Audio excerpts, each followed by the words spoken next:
Hey, everybody. On this Labor Day weekend, can I speak to those who labor in love? Whether it's spiritually, whether it's humanly, whether it's in reference to family, friends, or your neighbor. When God says, love thy neighbor as yourself, love one another as I have loved you, God doesn't put in there only the folk that you want to love, only the people that you are comfortable with. When God says love your neighbor, that's it, that's all.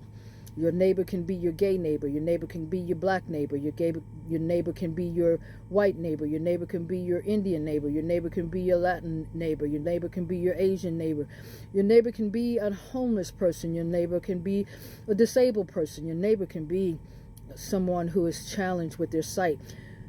Your neighbor can be somebody who's mentally challenged. Your neighbor can be somebody who's politically challenged. Your neighbor can be someone you consider to be an enemy.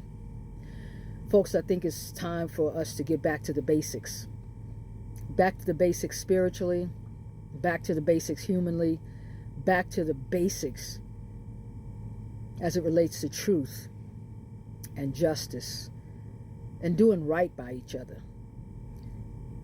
And on that note, I want to bring this holy hookup to you from the state of Ohio in which I sit. I want to go to the book of Matthew. I got my Bible right here.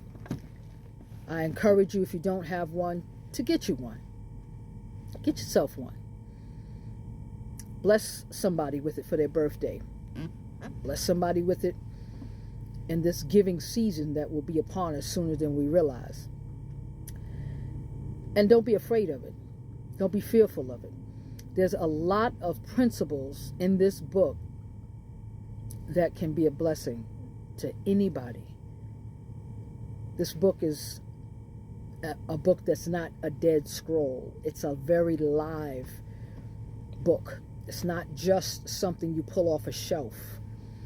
It actually has life-giving principles in it that have been used by people for centuries.